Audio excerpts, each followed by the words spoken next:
Well, you know what? I'd play my music to people and they say, oh, this is like film music, this is like film music. And I think maybe John Henry thought it was too, because I sent him a selection of pieces and he picked from those and put them to scenes as he felt. But I also wrote pieces whilst we were making the film, and so I was kind of steeped in the lore of Steve the Stammer and the scenes, the locations, and I hope that some of that feeling of the film came out in the music. Well, I got a call from a good friend of mine, Wendy Mackenzie, who said someone called John Henry, so I thought his surname was Henry, was going to be making a film about the art world and was looking for someone to play an art dealer. So I went down to meet this John Henry, and it turned out to be John Henry Westhead. And we took it from there, basically. I think he sized me up and decided I potentially fit the bill. So we sort of took it from there, and I said, please, can I, I want to inhabit this character, so can I have the permission to adapt the script in little ways without changing the story? And he said, sure, knock yourself out. So that gave me a chance to really look at what was being asked of me, and then fiddle it around a bit and make it my own.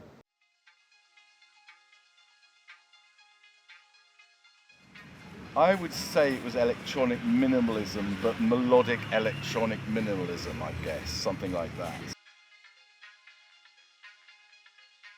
Classic rock and prog rock and then punk rock and then new wave. The one with Annie Lennox in, what are they called? The Eurythmics. I went to see them in Paris, but obviously I heard them on the radio a lot. They were fantastic with Dave Stewart.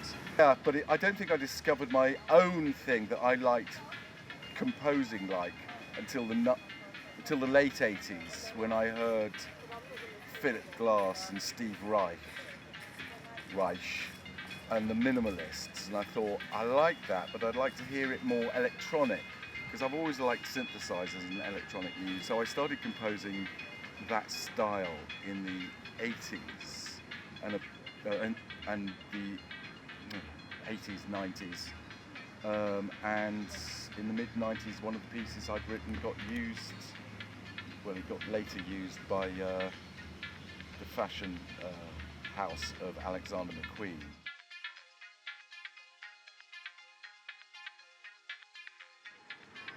I think my favourite scenes, but you could argue that they're the same setting, well, they are the same setting, are the pub scenes, where Moose goes to his regular pub, and